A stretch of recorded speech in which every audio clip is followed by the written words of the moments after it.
Here we have a new 2023 Buick Envision Avenir. And this beautiful Avenir comes in the rich garnet metallic paint coat. It's going to be your dark purple. And then the interior consists of ebony with ebony accent perforated leather. And then the powertrain carries over from previous years. This has a 2-liter turbocharged 4-cylinder engine, made it with a 9-speed automatic transmission. And coming around to the front end here, we do get LED headlamps along with LED daytime running lights.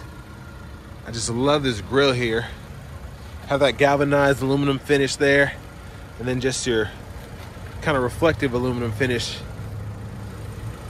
all around there. Just really love that look. And it really does give off Audi vibes, in my opinion, to like a Q5.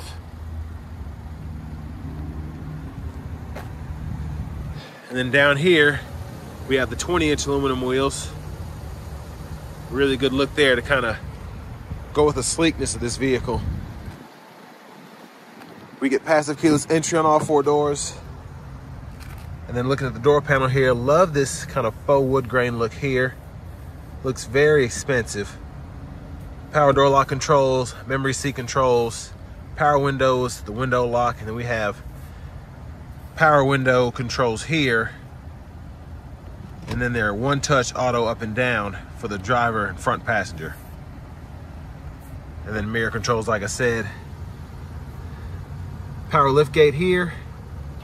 You can set that to max 3/4 to turn it off. And then you can hit the button to open and close it. Little cup holder pocket in here.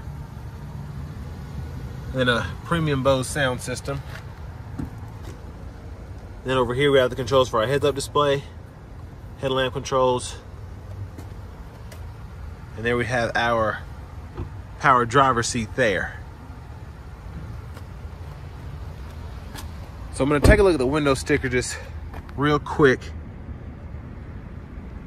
and then you can pause the video anywhere if you want to look at any features more closely. So my only issue with this vehicle is going to be not having the heated cooled seats in there. It really bugs me, but you can retrofit it later, of course, but I don't know when that'll be. I thought we were done with that, but apparently not quite. So getting in here, checking out the leg room, not the best. I have the seat in front of me adjusted for someone of my size, but I do have it quite back.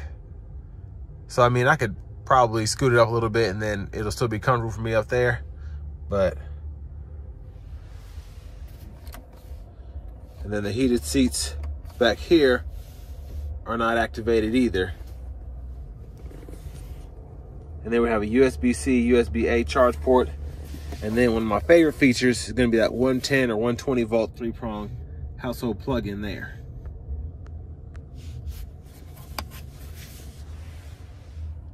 There's a look at the front. You can see that rear camera mirror up top. And then your standard panoramic moonroof. And then here we have cup holders in that center seat.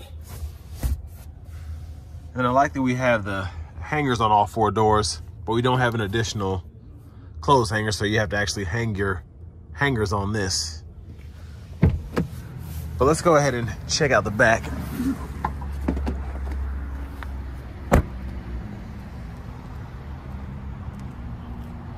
So like the front end, I really like the back here. Get those premium tail lights, dual exhaust. It's way down there. But this rich garnet metallic just makes it look that much more premium.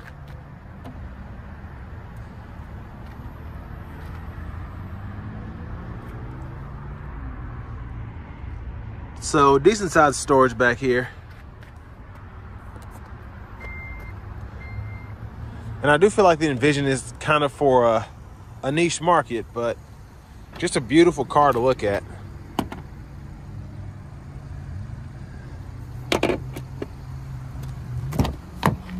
So if you want to fold the rear seat down for even more space to run longer items through, The seats are pretty far back. When they're up just a little bit more, you can fold these flat, and then all that additional space to run things through, or just have more space for grocery bags, what have you.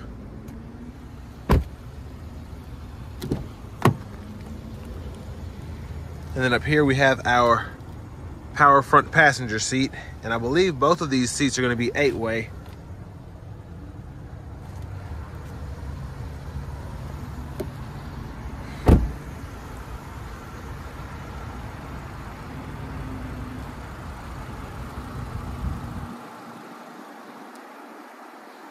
And we're just gonna pop the hood so you all can see the engine bay.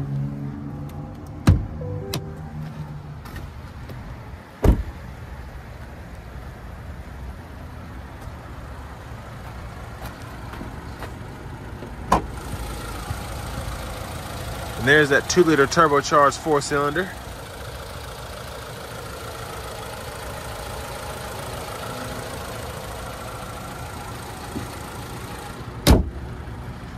And that's one of the better hood closes I've had to deal with. Sounds nice and sturdy, but I don't have to slam it. Just requires the perfect amount of force. Let's hop in this driver's seat here. So I love when I actually sit in this. I don't think I turned the volume all the way down. But I love when I sit in this vehicle. I feel like I've gotten into a luxurious Mercedes or something. Like that door close didn't sound cheap.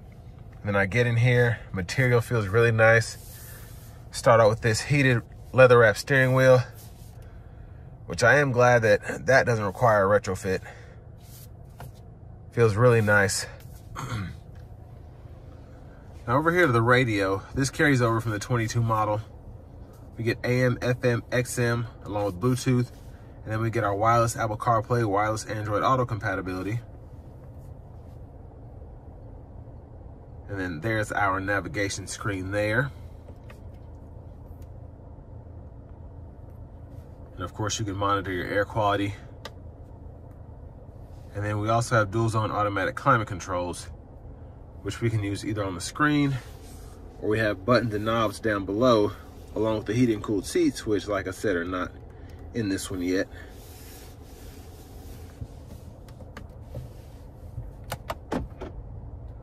But here we have a bird's eye view along with a backup camera.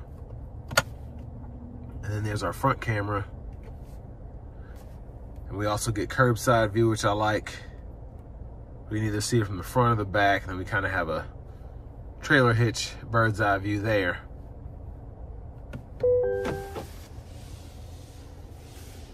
So down here, pretty good size wireless charging pad. We have a 12 volt there, and then an SD card reader that runs that navigation. And then we have a USB-C, USB-A input there. And nice and easy to stow that if you want to. And then we have our auto stop, which we can toggle here, the lane departure. We have our self-park feature here, and we can toggle our parking sensors there. Now to our shifter for the 9-speed, you can just press P for park, pull up here for reverse, press down here for neutral, pull up here for drive, and then if you want to use paddle shifters, you can press here for the manual mode, and then you have the option to do that, and those are behind the steering wheel. And then we have an electronic parking brake, so you can just pull up on that to engage, and then hit the brake, press down to disengage. And then we have 3 drive modes: Tour, Sport, and then Snow and Ice. Just using that button there. Let's check out this center console cubby space. Pretty good size actually, and I like that these kind of fold out instead of having to lift this up. And there's that roof again from up front. And we have our universal home remote there, and then the actual controls for the sunshade as well as the roof. These 3 buttons here. And then nice dome lights there. And then for this rear camera mirror, we can just flip this. And then that'll kind of control whether you want it on and off, and you can adjust brightness and so on over here. And there's a view of the back seat from up here. And while I'm there, I really want to admire the stitching here. This is one of my favorite things about this. Just looks so nice on the Avenir. It's just how it has that kind of wavy ebony accent there. And then you have Avenir stitched here.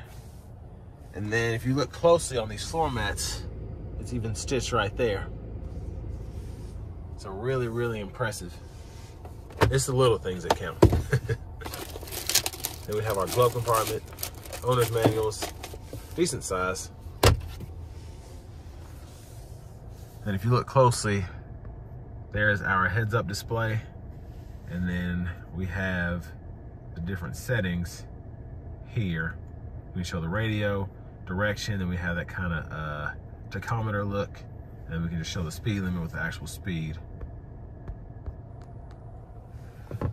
Now back over here to the steering wheel, we have our cruise controls here. We can adjust that, and then we can toggle between adaptive cruise and regular cruise by holding that button there. And then we have the gap adjust for our forward collision alert or the adaptive cruise here.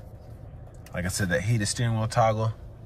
And then to the right side, we have our voice recognition, mute button, and then we can scroll through our middle part of the gauge cluster using the scroll bar here, and then we can toggle pressing these arrow buttons here between the different menus.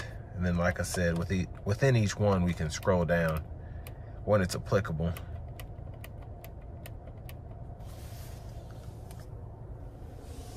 And then there's our push button start. And finally, here's our key fob with remote start.